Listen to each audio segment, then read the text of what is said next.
infinite complacence, people went to and fro the earth about their little affairs, serene in the assurance of their dominion over this small, spinning fragment of solar driftwood, which by chance or design man has inherited out of the dark mystery of time and space.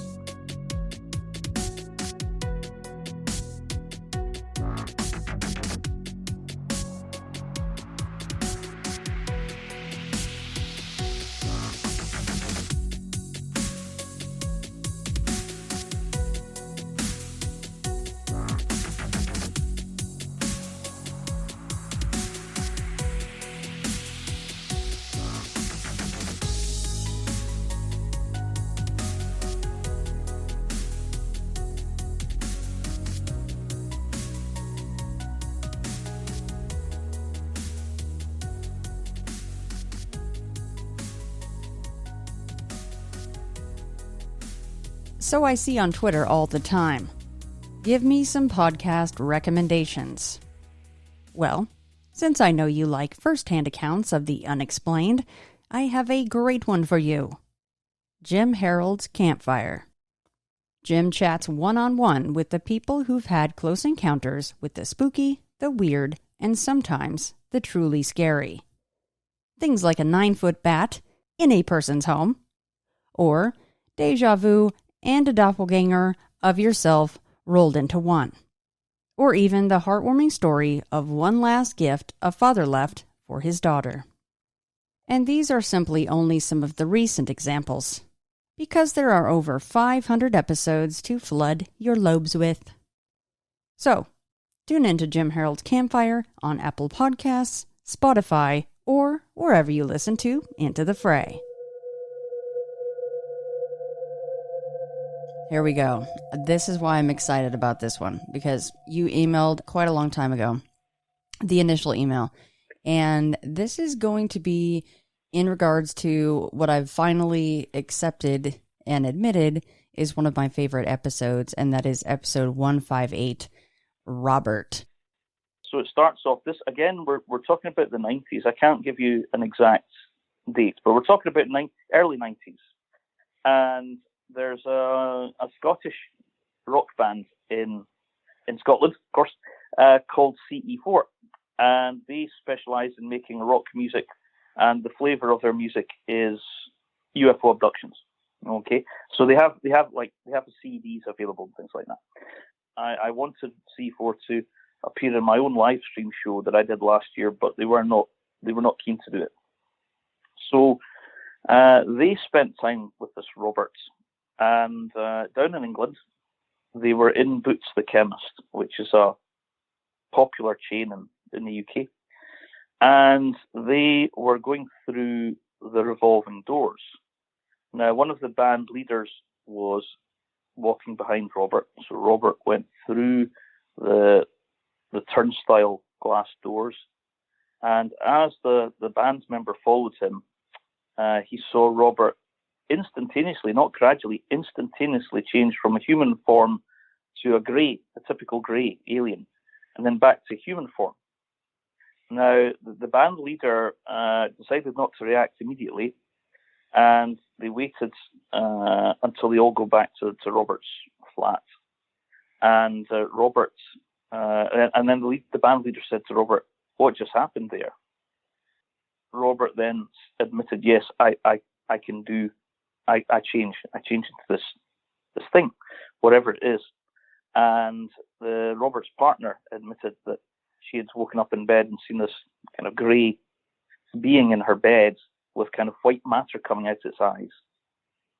Then after that, I think the rock band and Robert parted company. There was no book written, there was no documentary made. It was just another one of these, interesting events in history that go by and most people wouldn't even know what was going on. As far as I know, the Roberts is still in the UK somewhere. The rock bands are still in the UK. It's still in Scotland. That was one particular case that I know of, and I don't think it's been published in any books or it's not appeared in a documentary as of yet.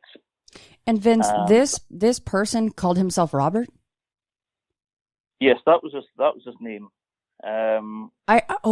That's awesome, because I don't remember reading that in your initial email, and if you left it out, that's even better, because now I'm in utter surprise. I didn't realize that this same type of entity or person called himself Robert.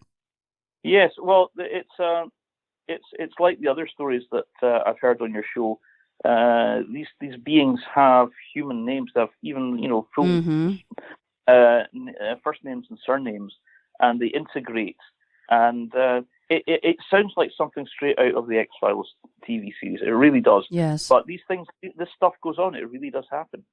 But nothing, as far as I'm aware, no kind of scientific studies been done, no investigation. It's just paranormal phenomena going on in a normal world, which is invisible to most people. Vince, you mentioned when the woman that was with Robert at that time, she woke up and he was in the gray alien form, that there was white matter coming out of his eyes. I don't know if I've ever heard anything quite like that before. Have you? No, I haven't. But it sounds reminiscent of when spirits, mediums used to transfigure into or produce what they called ectoplasm, which would form and create a shape of a face. It sounds very similar to that kind of ectoplasm, whatever ectoplasm is. But no, I haven't heard of that before. And why choose that shape of a grey alien? Again, I don't know, because there is no connection between this being and a flying saucer, or there was no UFO activity connected at all with this particular case. So why it was taking that shape and form, I don't know. I'm not sure. Maybe it's because there are so many books and films on the subject that when these people have this ability to change, rather like the Skinwalker stories in America of North American Indians who it was thought could change into the shape of wolves and things like that. So we are kind of bombarded with films like Independence Day and Aliens, and so perhaps these people that can do this phenomena, they just change into a shape that appeals to them. So it may have nothing to do with aliens at all or anything like that. It just might be a phenomena very similar to transfiguration and ectoplasm. It is strange, though, that they do seem to try to want to fit in, right? But then they choose to, like Robert did in 158, he changed his face right in front of another or a human being, and only that human being noticed it until he wanted someone else to notice it. But why try if you're going to shapeshift? So then he shapeshifted this one that you're talking about with this woman. Either they're not aware that would scare a human being, or they don't care. There is another explanation for it. One of my good friends, David, is a alien investigator, and he was telling me about something that at first I didn't believe was possible. And he believes that these creatures, their default form is the grey, and he believes they have technology which can project a human form. He believes that they actually have the technology to do that. And when I first heard that, I thought, no, come on, you can't. There's no such thing. But then if you look on Amazon Prime Video, there's a documentary. I can't remember which one it is. It's about abductions, and one of the abductees says that when he was on board this, whatever it was, he saw these very human-looking beings, and he said when he passed by them, out the corner of his eye, he could see that they were shifting from human to the greys and back. And he actually says on the documentary they have the technology to project a form that is so convincing that it might be a physical as well. So they can take human form and touch things and do everything that human can do. And that's the second time I've heard that. And I think perhaps that might be one explanation for it. It could actually be rather than a natural phenomena, it could be a purely technological phenomena, but it's just way beyond what we can do at the moment.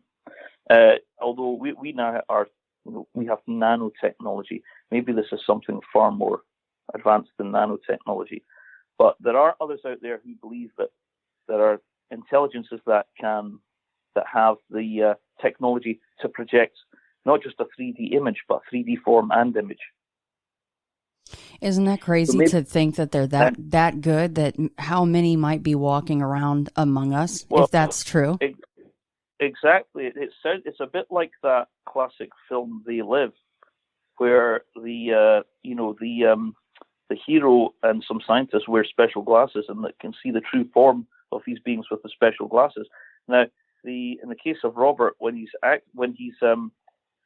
momentarily changing like this, that could be the 3D image temporarily failing, and the woman that was seeing Robert change, that again, it could be the technology temporarily a glitch in the technology. So that's one possible reason for it. But when I first heard that explanation, I thought, no, that's way beyond what would be rationally acceptable. However, look how far we've come the last 100 years. We can do a Zoom Skype talk with each other. And 100 years ago, that would have thought to be, impossible. Yeah, or be some serious witchcraft, right? I appreciate this kind of witchcraft. Vince, do you have any more information on? I mean, that poor woman, right, waking up and the man is now a gray alien. Do you have any more information on how she reacted to that, or what happened? Just after. I think it would have been a shocking experience, but what I can tell you is that woman's now passed away. So she's passed away, and my understanding was she was a good bit older than Robert. Robert is still with us somewhere in England. I think it's just a case of accepting this. Perhaps also with a sense of wonder, oh my goodness, my partner does this. But when I met Robert, he was a nice, gentle guy. He's not the kind of person you would get any scary vibes from. These things don't really harm other people, as far as I'm aware. So it would have just been, it's not something you can really talk to your friends or family about, or your employer. They'd think you were crazy. So it's very much kept within the UFO community, within the researchers. I would imagine the chap probably didn't want any, books made or films made. However, I guess we'll never know. Is it human supernatural ability, or is it the real thing that has the tech to project a 3D image that's so good it's actually physical as well as light? So that was the mysterious case of Robert, and I have other similar cases if you want to hear the other ones. Yes, please. On the theme of shapeshifting, again back in the 90s, my good friend David employed me as a cameraman to make a documentary on shapeshifters in the UK, and this was even before we had digital cameras. So I was shooting on old analog TV cameras back in those days. And we went down to shoot a case down in Suffolk, which wasn't actually very far from the famous Bentwaters UFO crash story of the 80s. So we were in Suffolk and we met this lady. This lady was actually one of the investigators of the UFO crash landing at Bentwaters back in the 80s. She was a nice lady, again, completely your average nice middle-aged lady living a normal life, or maybe not so normal. She had this encounter with a shapeshifter. Unfortunately, we arrived too late to actually film the shapeshifter or meet him, but he did have a name. And like many other, like Robert, it was like a normal average name. and the name was David Daniels. David Daniels was described as looking a bit like David Bowie. He was, well, we don't know what he was, but Brenda somehow, I don't know how she encountered him, but she had a caravan in the back garden. This David Daniels was living in the caravan, okay, as a kind of a lodger, but he had this supernatural ability to change shape. Now, Brenda was living with her boyfriend as well, so her and her boyfriend were both witnessing this, and she described to us some of the strange things that this David Daniels would do. So, for example, he looked human, he looked like David Bowie, a bit like the man who fell to earth, and so he must have looked, quite an attractive looking guy. She described that there was this gas heater in the caravan, and even in the heat of summer, he would have it on full blast. He would actually hold this gas heater in the middle of summer. Another strange thing about him was that whenever Brenda or her boyfriend were thinking about him, he would literally appear in the house. Now, he wasn't meant to be in the house. He was meant to live in the caravan, but he would be standing right behind them when they were just thinking about him. And another story she told us was that she and her boyfriend invited him to dinner one night, rather than him eating his dinner in the caravan every night. And I think they were having fish. I think it was fish. And I remember Brenda saying that he just grabbed a bag of salt, poured it all over the fish, and then ate it. Now, for a human being to do that would probably kill us if we poured a bag of salt on our food and ate it. He just would do strange things that were just not normal for a person. And the climax of the story is that one day David Daniels was lying on top of her bed, lying down, and he said to the woman, "I'm going to change." And she said, "What do you mean you're going to change?" He says, I'm going to change. So she said that he gradually started, his face and his hands and his arms started turning into what looked like a reptile. And so he changed him to this reptile shape, and then changed back to human form again. And again, that would have been quite shocking. So the next part of the story is that she's going to take this being to a place called, I think it's Whitehall in London, where I think that's where the military / Ministry of Defence are based, so that he could announce to, I think the man's name at the time was Lord Hilton or Norton, a name like that. I'm terrible with names, but Lord Norton, he was the head of the kind of naval military intelligence at the time for the government. And the idea was that David Daniels and the lady were going to announce, "Here I am, I'm not human, we're among you," that kind of thing. Announce to the world, there are beings on this world planet that are not human. But then, I can't remember if that meeting went ahead or if she said it didn't go ahead. But the last thing that David, who was the researcher, told me was that David Daniels had basically gone on the run, being chased after by allegedly MI5 organization. And that was the strange case of David Daniels. When we were filming the lady, I did notice that she had big tanks around her living room walls, built into the walls, and she was keeping reptiles in the tanks, and I thought that was quite an interesting coincidence.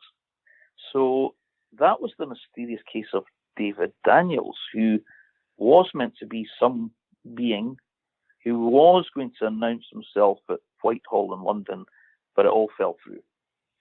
So that was one of the cases that we recorded.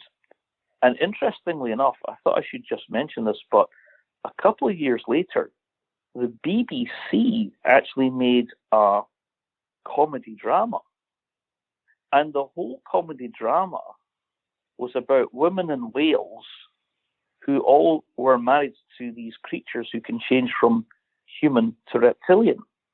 And I thought, that's an incredible coincidence, because that comedy show is kind of based on what happened to this woman. And I thought, did someone from the BBC know about this woman's story and then just develop it into a TV show? And the show actually starred, a famous comedian in the UK. I just thought this was like totally bizarre that this TV show would kind of mimic what was happening in Suffolk back in the 90s. Oh, I like that story. So David Daniels, who looked a little like David Bowie, which if you're going to choose somebody, why not Bowie? Yes. Well, Bowie did look a bit alien with his blue and green eyes. Uh-huh. So he was described as looking, the David Daniels was described as looking a bit like that, with the I don't know if he had blonde hair or red hair. I can't remember, to be honest. And the sad thing was that when the video was edited, we were editing on old analog tape. Eventually, the master tapes just got lost. So we never even had a final product. We never even had a final product to sell or mass produce. It just the researcher I was working with, he just literally lost the master tapes. So it was never we were never even able to salvage it and convert it to digital. So that documentary was it was a really interesting adventure. As part of that documentary, we actually did visit the actual place, Bentwaters, where the UFO crashed. Mm-hmm. And I remember it was strange because all the trees around there are dead, and there's no bird song, and there's a big military fences and a sign saying "Do not enter." Now the place is now closed down, but it says "Do not enter." And it's very ominous, and the trees are all dead there. And you think, what on earth? Something must have happened here. And it just so happened that this lady, in the past, was one of the investigators of the Bentwaters crash, as a civilian amateur investigator. But again, the David Daniels, there's no connection between flying saucers, UFOs, anything like that, and this man. There was never any reports of anything like that connected with him. So these shapeshifters, generally don't seem to have a connection with the UFO phenomenon at all. Vince, did Brenda ever say out loud what she thought David was? No, she never said what she thought he was. All she did was she just relayed to us her experiences as best she could of what happened. And she just describes him changing into a reptilian being. And they were going to, she and the David Daniels were going to visit Whitehall to announce to the world, here they are, these beings. He never, there was no, I don't remember her saying anything about David, where he came from, what he was, or how he could do this. We didn't get that information at the time. It would just be incredible to sit down with one of these guys and, ask David, why do you need to physically hang on to a heater in the middle of summer? Stuff like that just blows my mind. That's such an interesting detail. Yeah. Besides the shape-shifting, Yes. Well, he was a reptilian. He was changed. He appeared to be reptilian. So reptilians are cold-blooded. So that might be one reason why he was hugging the having the heater on full blast. Oh, right. Summer. That's true. If you go off what your friend was saying about them being natively, however they shift from human, that's what they natively are. So that would make sense. You're right. Yeah. He would need that heat. You need the heat, definitely. And the fact that he could eat, a bag of salt without dying, David, not David Daniels, but David, the researcher I was working for, again, he was saying that the one common thing about this is that they have this technology that can project a human form, not just visually, but physically as well. Much in the same way that we can now, with our 3D printers, we can now create a shape from nothing. We can create an object from what appears to be nothing. So I think they have basically 3D printers which are far in advance of what we can do, and they can move and be flexible. I think that's what they have. Well, that's what some researchers believe, and some abductees believe that they have this amazing 3D image projection technology that can project an image around them, which can fool the rest of us quite easily. And I'm not surprised, because again, look how far we've come since 100 years ago with our, mobile phones, and we can do a live Zoom call to someone across the world. That if you showed that to someone 100 years ago, they would not believe that's possible. Well, isn't that funny though, Vince, that you mentioned this holographic kind of a situation and 3D situation, because that's what they say that our own government, at least over here, maybe worldwide, that they are going to do to present kind of a false flag invasion situation, right? Yes. Well, I thought, when you say that, I immediately think of the Phoenix Lights case back in the 90s, and that to me could be some kind of projection of this technology. Testing the waters to see what the masses will do if they project this. I think it was it the Reagan administration?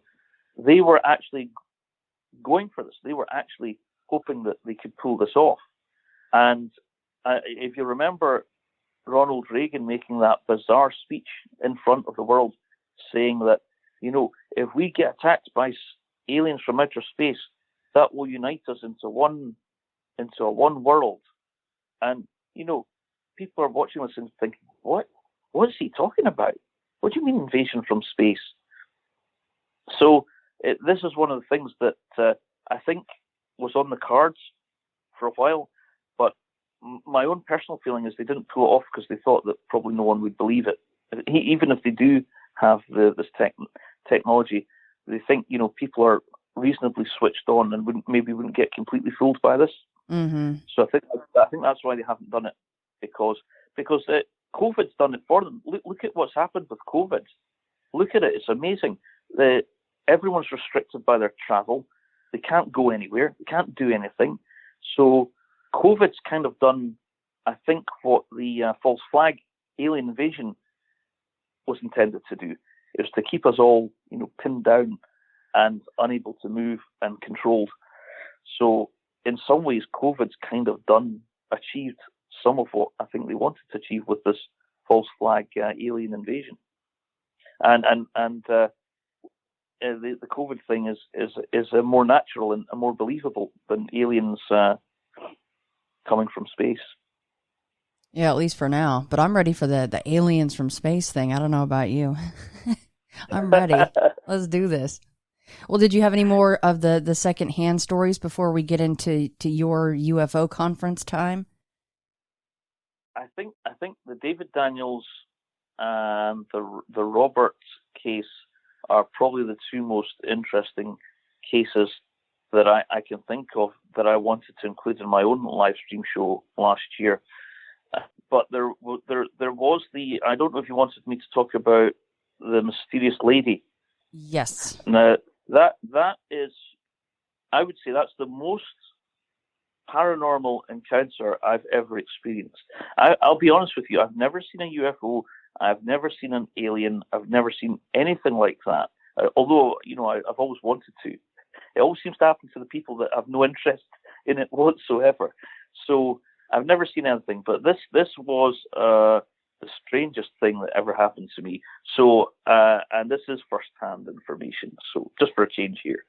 And it happened back in the 1990s, early 90s, and I was quite an active member of the Edinburgh Theosophical Society. This is a multiple witness event as well, which is good. Myself and my friend, John, we were in Edinburgh, and we were in a cafe on a place called George IV Bridge, which is where all the main libraries are in Edinburgh. So it's very much a part of the Old Town, what was called the Old Town. And we were in this cafe. We just met up for coffees one Saturday. And this cafe was so small that there were only about 4 tables and a cashier's desk and 1 toilet. And our table was facing the entrance to the toilet. So myself and John were sitting there having teas and coffees. And then all of a sudden, one of our mutual friends came in from the society, just to protect their names. I'll not give any names, just to protect their name. This lady comes in, mutual friend of ours, sits down and joins us for a herbal tea. And then she excused herself and went off to the toilet. So John and I are sitting there, continuing our conversation. And the 15 minutes go by, and then 20 minutes, 25 minutes go by, and then we're both thinking, gosh, that's a long time to go to the bathroom. After about half an hour, I was concerned. So I went up to the waitress and I said, excuse me, our friend's just gone to the toilet, and she's been in there for half an hour. I think she might have fainted. Could you go and check, see if she's okay? So the waitress went into the one toilet and came back out and said, there's no one there. And myself and John were a bit shocked. And I thought I didn't say to the waitress, I thought, what do you mean there's no one there? So I went into the toilet myself because I couldn't believe this, because I hadn't actually used that toilet yet. And it was a tiny cubicle. There was one toilet. There was one tiny little window that was so small, it would have been about maybe 20 inches by 15 inches. It had 2 metal bars on the outside, so you couldn't get through it. And even if you did get through it, there was a drop right down to a street called the Cowgate, which was so far down that if you jumped out, you'd break your legs and die. So our mutual friend, she'd gone in the toilet and disappeared into thin air. And John and I were both like, wow. We couldn't actually believe our eyes, because there was 2 of us. So even if one of us had been distracted, one of us would have seen her go out the cafe. And she probably would have said, okay, see you guys later, I'm off. Okay. So all we know is that we saw her go in and we didn't see her come out. And I was just like, wow, this is the most paranormal experience I've ever had. And I couldn't explain it. And then, so we decided to order another cup of tea and coffee just to try and process what we'd just witnessed. And John said to me, well, actually, this is not the first time this has happened. I said, tell me more. He said that she'd gone to his church and gone to the service. And then at the end of the service, all the congregation left the church as usual. And the church officer, locked the church door. But she was still inside. And he thought this was so strange that she would choose to stay and get herself locked inside the church. And so again, that same phenomenon would have happened then as well. Now, I'm sure the listeners will be saying, well, what happens when you saw her next, right? Okay, so yes, I did see her again at the Theosophical Society, but I decided to not react. And the reason is because I felt that it was some kind of demonstration to say, look what I can do. Look at me. Am I not amazing? So I decided not to say, tell us how did you do that? And you're so amazing. And I didn't want to react that way. So I didn't say anything. I didn't ask. I didn't do anything. I just left it at that. And I think that was the last time I saw her. I didn't see her that much afterwards. A few years went by, and I used to go in this interesting forum, and it at the time it was called the Alien Hub. It might still exist. And I read with fascination an article written by John Keel, and he wrote about a mysterious blonde woman in America. I think it might have been New York or Los Angeles or one of the big cities, and she would dress in black, go to the bar, have a drink with the men and chat them up. And she would disappear excuse herself to go to the toilet and disappear into thin air. And this happened so often that it was actually recorded. And I thought, my goodness, my case is not unique. This has happened before. Now, this was going on in the 60s, before I was even born. so I thought that was so strange that I should experience that in Edinburgh, when it's been witnessed before in America. That I would say that was in the early 90s, and to this day, John and I, we still talk about it with wonder, and we think, how on earth did that happen? So there are various possibilities that I've come up with, and I've no idea which one of them it could be, or if it's any of them. But I think that one possibility is that the lady that we thought was our friend wasn't her. Maybe it was something else that took her shape and form. So that's one possibility. The other possibility is that this lady truly does have supernatural abilities to disappear out of thin air. Maybe there are people among us that have a genetic code that when activated can do this. Maybe it's to do with genetics. And the other idea I thought was that I'm sure you're all familiar with the chap on YouTube called, I think it's Andrew Basiago. He's a lawyer that claims that he was part of the American time travel experiments where they could literally jump to a different place in time and space. And Andrew Basiago is just so convincing when you watch his videos. You think, he sounds like he really did experience this. And he's the man that has got the photograph showing himself as a boy at the Gettysburg gathering. I don't know if you're familiar with that case, but he found an old photograph which he's saying is him as a child at Gettysburg. And he said that he found these shoes that are too large for him, that he wore. And sure enough, if you look at the photograph, you see this kid with the oversized shoes at Gettysburg. And you're thinking, oh my goodness, it just looks so convincing. So maybe she's part of that whole thing. Maybe she has, again, maybe it's a technological reason. Maybe she was just jumping in and out of time and space with whatever they used to do that. That was and the only other thing that I could think of was that perhaps John and I experienced what's known as the Mandela effect.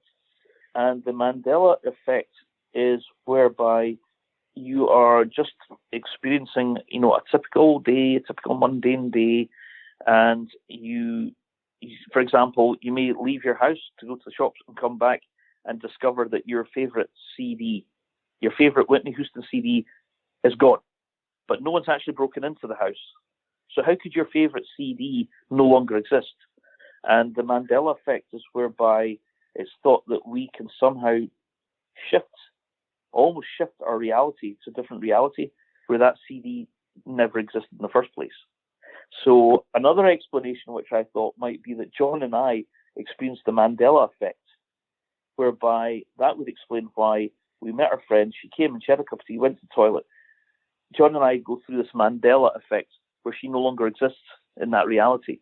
So that there's so many things, so many different ways you could look at what happened. There's no way I'm ever going to find the answer to that unless I track the woman down, which I actually could do, but I just don't want to leave it. It's in the past. It's done.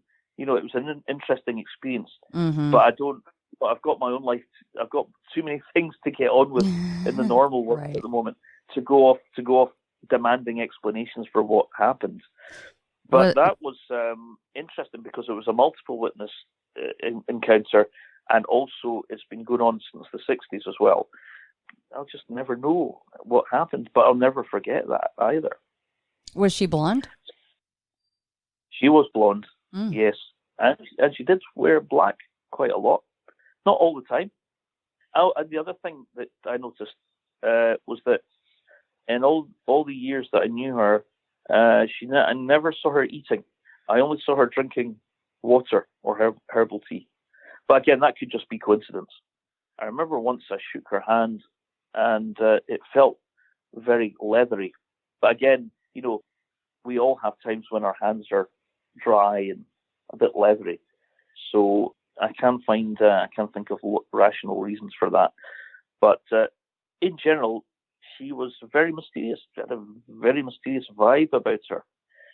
It was something I'll never really forget. I don't, I don't know if I'll ever experience anything like that again.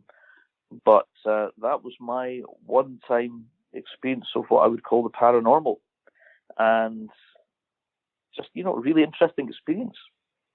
Such a cool encounter. It really is. And you have to be feeling relieved that you had your friend John there with you for the whole thing, right? That it wasn't just you and you're going, maybe I need to go to the hospital or to a doctor because my friend just disappeared from the bathroom. Did she ever show up? I don't know. Yeah, because professional psychologists would probably say, oh, you're just wishful thinking. You maybe weren't fully conscious. You were maybe lost in thought when she left the cafe. But the fact that two of us witnessed the same thing at the same time, that counters any of the psychologists who would try to come up with a rational explanation for it. And the fact that John said he saw her getting locked in the church, how's she going to get out? Well, she got out the church the same way she got out the cafe toilet. So very interesting. There are people on this earth who can do amazing things, and it's all around us, but we just wouldn't really know these things are going on. And I would say that the reason why people a popular reason why people join things like the Theosophical Society is because the Theosophical Society has three aspects, and one of the aspects of the Theosophical Society is to try to explain the unexplained things that go on in nature. So the very fact that I was in that society meant that I was drawn to this experience, So I think if anyone out there says, I'd love to experience something strange, well, I think you have to kind of try and get involved with a group or society that's looking for that kind of thing. Otherwise, it's probably never going to happen to you. Mm-hmm. So the Theosophical Society was being a member of that ultimately caused my timeline to witness this amazing phenomena that I'll never forget. Yeah, so that's those are my three interesting stories for you, Shannon. Well, Vince, before I let you go, can we zip back to Robert just for a minute? Uh-huh.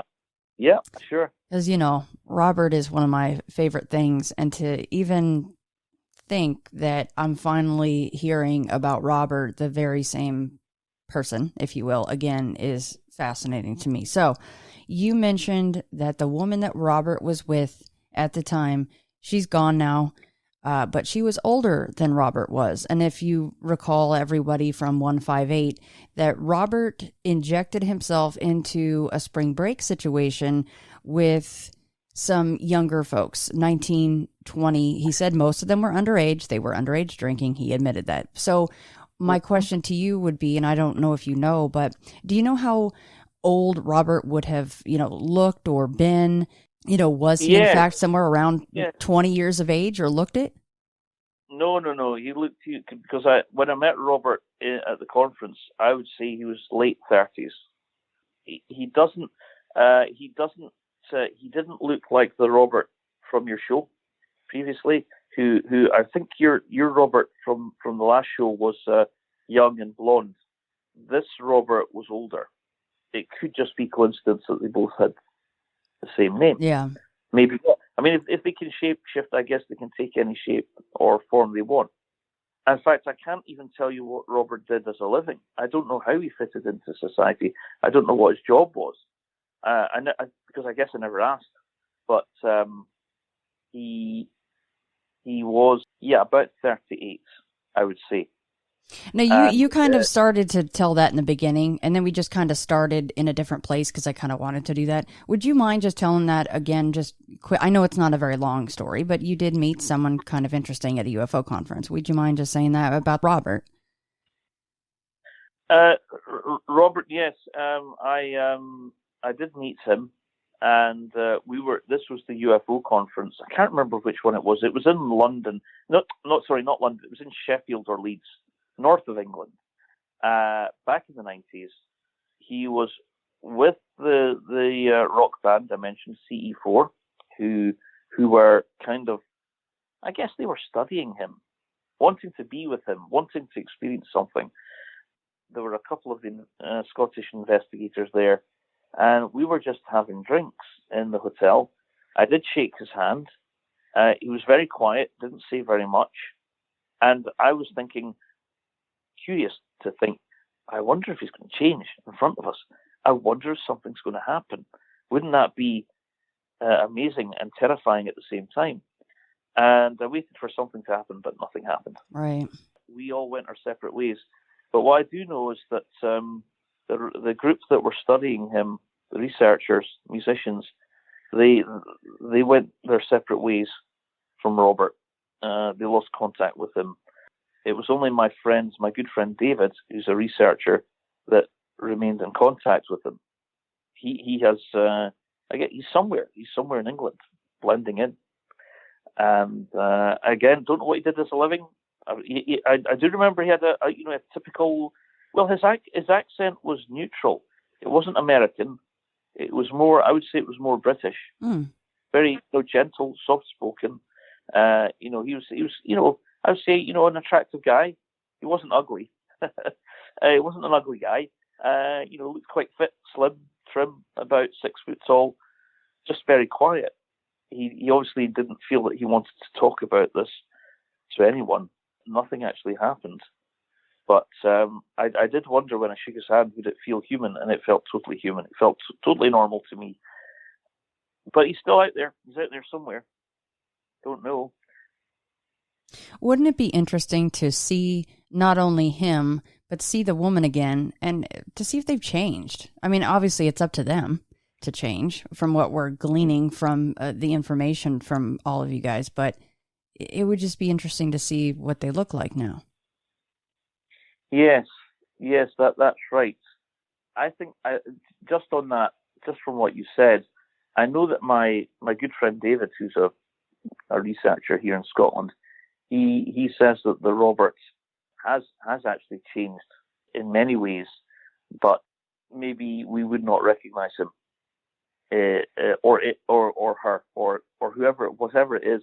We might not recognise the Robert France that right. was, looked like a typical man back in the 90s. As for the David Daniels, who knows? That being has gone. That being has left the planet, I think, gone back to the reptilian world or wherever it came from. Or maybe it was hunted. Maybe MI5 did hunt David Daniels down and shoot him dead, and maybe he's in some lab somewhere. We just don't know. But Robert, I think Robert is. He might have even changed his name now. Right. That let's just say that being that was called Robert is, as far as I'm aware, from my researching friend, is still living in England somewhere doing something. Well, I've said it before and I'll say it again. I would still love to meet one of these entities. It would be fascinating. Well, if you ever come over to the UK, Shannon, I can maybe help arrange it. That would be amazing. Because if you come to make a film over here, I'll be happy to see if I can help you meet one of these beings. Well, and you're obviously not far from a place that I do want to visit someday because I was born there, and that's Lakenheath. You mentioned that area, Suffolk, so I do want to get out there one of these days so I can get back to my homeland. Yes, I don't remember it, and I want to get out there. So maybe I could do, kill two birds with one stone, as we say, and we could track down one of these entities to meet as on top of it. Yes, that's right. Fortunately now, because we've got social media, it's easier to track down people than it used to. So yes. Do you think you'll ever come to the UK soon? I don't know about soon, but one of these days, yes, that is absolutely going to happen, and I will take you up on that, Vince. If you're up for that, then I'll do that. Most definitely, yes, Shannon. And I want to say how much I enjoyed your documentary on Amazon. Thank you. I really enjoyed it, and actually, I found that your introduction I thought was quite profound and really interesting because you said that we live in a world where we're bombarded on the media with war, famine, disease, but yet there's another reality out there that you can choose to look at instead, and that's the paranormal.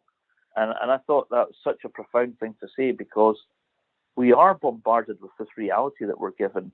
And there are other things out there which are different from war, disease, famine. And all you need to do is just go and look. And you never know, you might get a taste of it.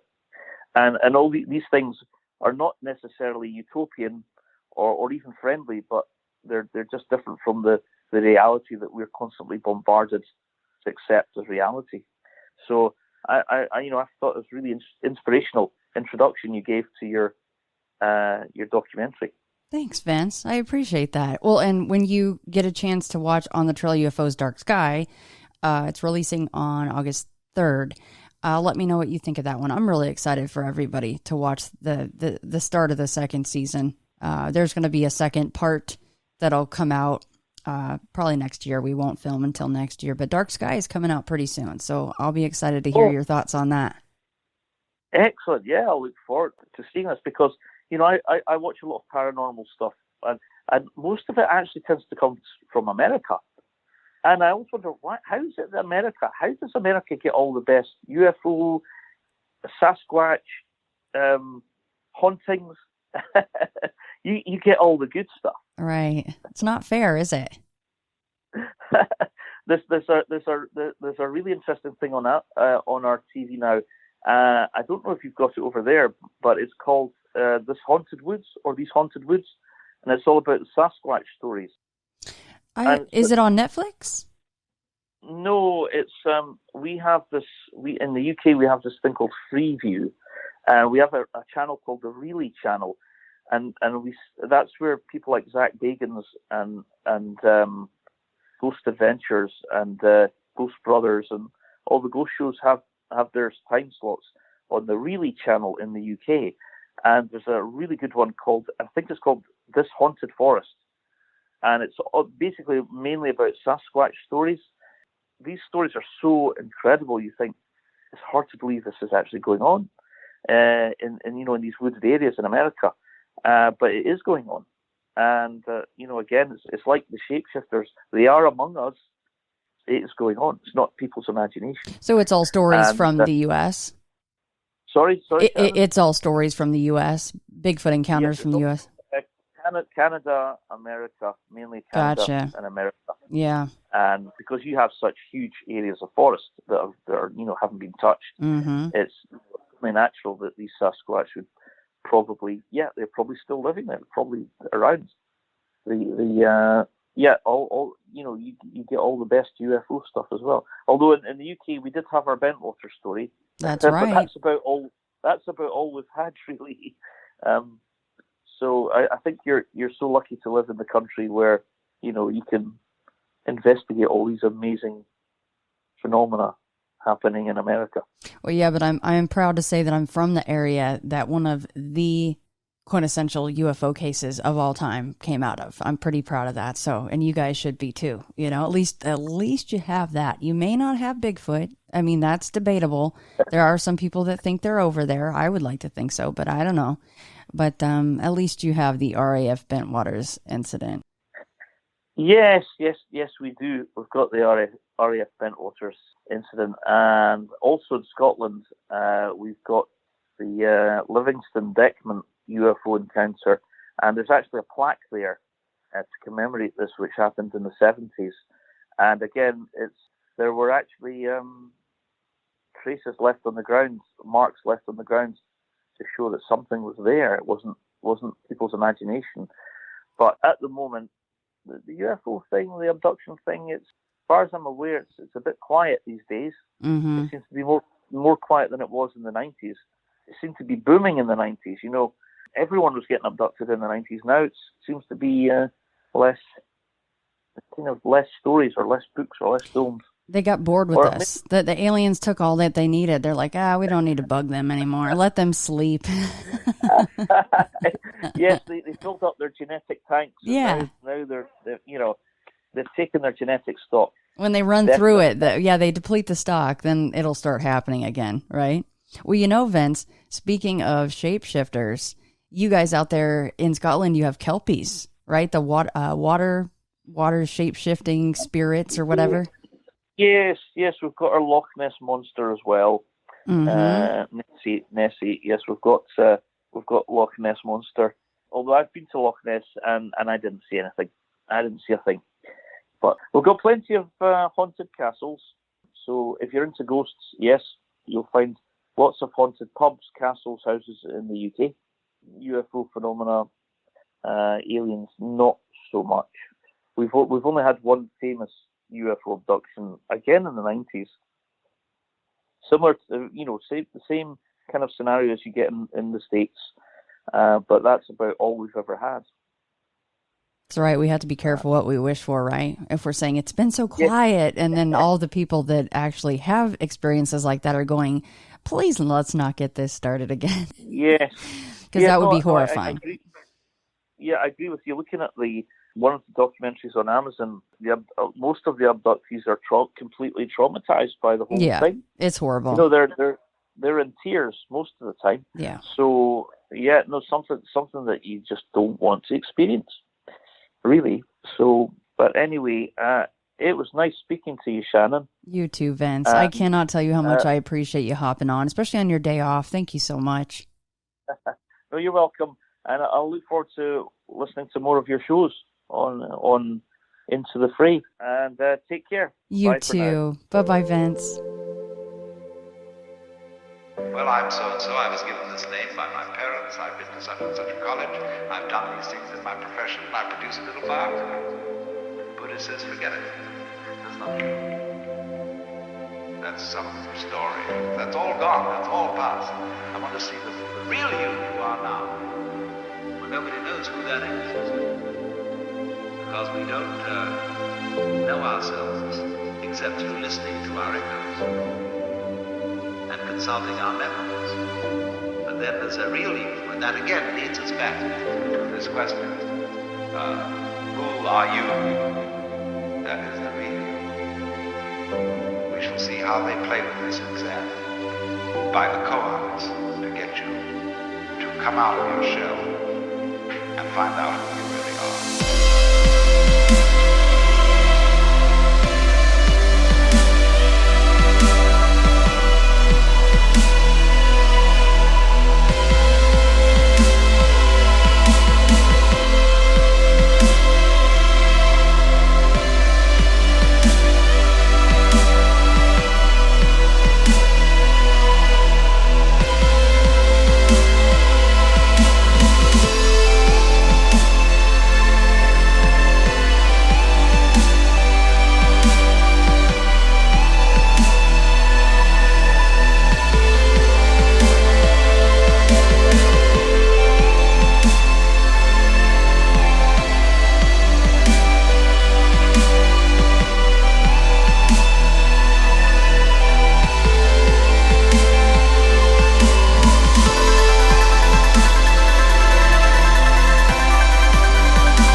Zen master Dogen put it in this way. He said, the spring does not become the summer.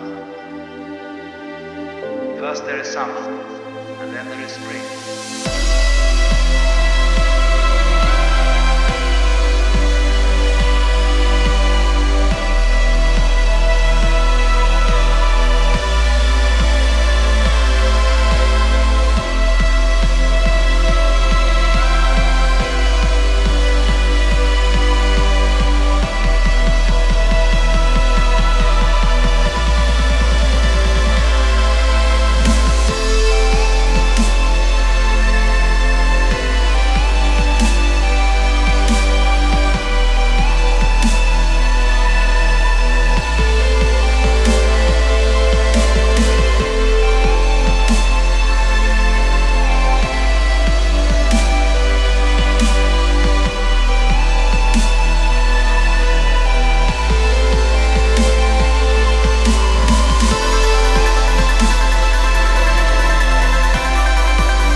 When you settle down in the train to read your newspaper and so on, you are not the same person who a little while ago left the platform. If you think you are linking your moments up in a chain. And this is what binds you to the wheel of birth and death. But when you know that every moment in which you are is the only moment, this comes into Zen. A master will say to somebody, get up and walk across the room. And he comes back and he says, where are your footprints? They've gone. So where are you? Who are you? When we are asked who we are, we usually give a kind of recitation of a history.